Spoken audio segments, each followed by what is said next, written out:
Hi, Laura Donnie here, and I want to talk to you about what makes inner healing coaching so important and so different. I've studied this myself many years in that I really wanted to understand what is the difference between what's normally happening when people are sharing their problems in a traditional way versus what's happening when actual inner healing is being done.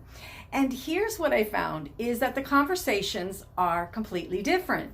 And a part of why they're so different is because of what I like to say is disruption. Now, what I mean by that is as an inner healing coach, I am a disruptor.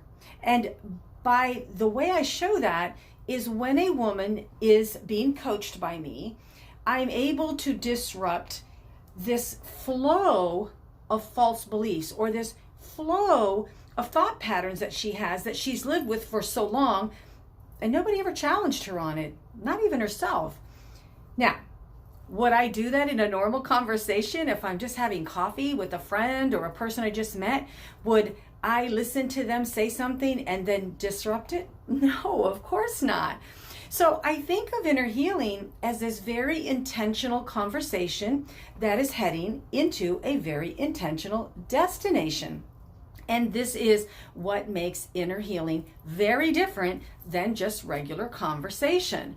Now, when I served as chaplaincy director at Agape for almost 8 years, I had already worked with many women through ministry for many years.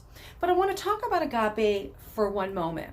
See, what I knew going in is that the women that I was going to be dealing with, they had traumas, they had broken belief systems, they had core truths that were lies. So I knew that I wasn't going to deal with the addiction of alcohol or crack, whatever the case may be.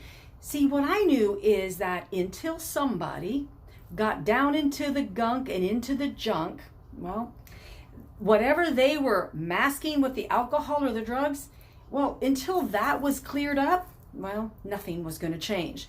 So my invitation to them was to ask them, do you want to work together? Do you want to get down into the stuff?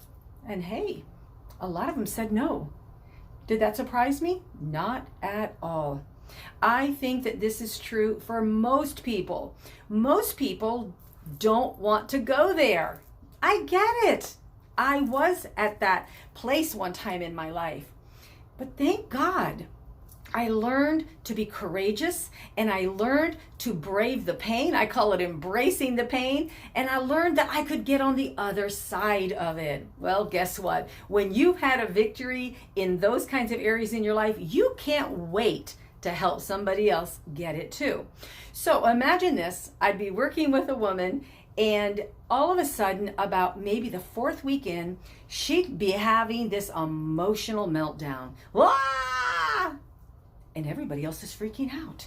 And then she comes to me feeling terrible and guilty. And I would say to her, oh, I am so proud of you. And they'd be like, what? Say again? Oh yeah. I said, see, what's happening is the stuff that's down here, well, it's starting to come up. And you who didn't have a voice, now think about this very carefully. People lose their voice. How do you know they lose their voice? Because people either act out or they speak out. See, we were made to speak out. How do you know that a person stops speaking out? Well, they're acting out. They're acting out through drug use. They're acting out through substance abuse. They're acting out through alcohol abuse. They're acting out their pain.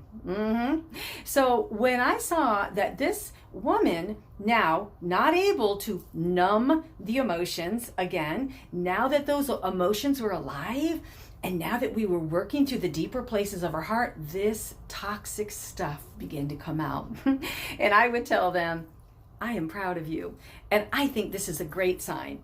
And so I mention this because inner healing is unlike other types of I don't know, counseling, you might say, where you would try to get a person to calm down. I say, girl, let's get that stuff up and out.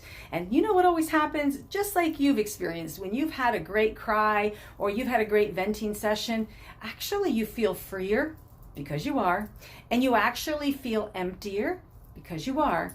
But inner healing is very unique in that it doesn't leave you emptied. No, no, no, no. When a person, in this case a woman, because that's who I love to work with, when a woman has had an emotional release, well, the work now is that we need to put something back in its place, but something that is going to nurture and nourish her soul. If you'd like to have a conversation one-on-one with me about you taking your own inner healing journey, listen, I'd love to give you a complimentary call, because the truth is, I'm not for everybody, and not every coaching client is right for me. I only work with women that really have the energy and the desire to get set free in an area of their life where right now they don't have that freedom. And I only work with those that I know that I can help. So if you're interested, just a little bit curious, feel free to reach out to me and let's get that conversation started, and let's just see what happens. Have a great day.